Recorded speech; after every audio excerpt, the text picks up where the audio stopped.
Bonjour, je suis à la salle Lumen à Bruxelles pour les 100 ans de la mort de Charles de Foucault.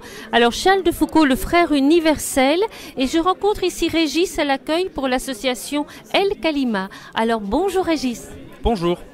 El Kalima, qu'est-ce que cela veut dire Régis? El Kalima signifie la parole en arabe en référence au Christ pour le christianisme et en référence au Coran pour l'islam.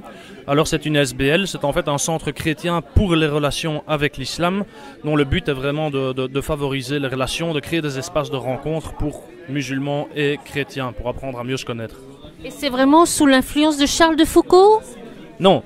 Basiquement, le centre El Kalima a été créé en 1978 dans la foulée du Concile Vatican II, notamment de la déclaration Nostra Aetate sur les relations du christianisme avec les autres religions, et particulièrement dans notre cas l'islam.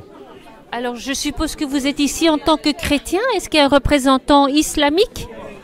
Il n'y a pas de représentant islamique.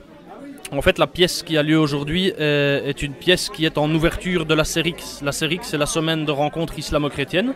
Et El Kalima coordonne cette semaine de rencontres, qui comprend différentes activités organisées soit par les chrétiens, soit par des musulmans, mais qui ont toujours une dimension relationnelle islamo-chrétienne.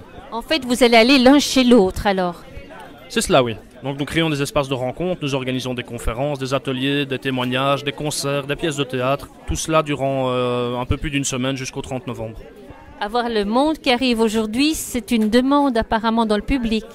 Oui, c'est une demande. Et puis la figure de Charles de Foucault parle à beaucoup de gens, je pense. Il parle comme justement médiateur entre les deux cultures? Je ne dirais pas médiateur, mais comme une personne qui a voulu vivre au milieu de ses frères co-religionnaires, on pourrait dire. Alors vous Régis, qu'est-ce qui vous a plu dans cette association El Kalima? Qu'est-ce qui m'a plu? En fait, je suis coordinateur de l'association El Kalima. J'y suis engagé depuis maintenant 5 ans.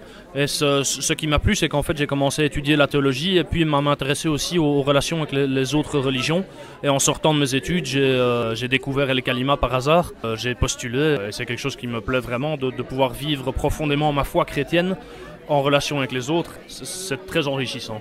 C'est une foi chrétienne où vous ne voulez pas dresser un mur, alors, mais plutôt des ponts vers les autres religions. Oui, c'est tout à fait ça, oui, exactement. Oui. Bien, merci beaucoup Régis.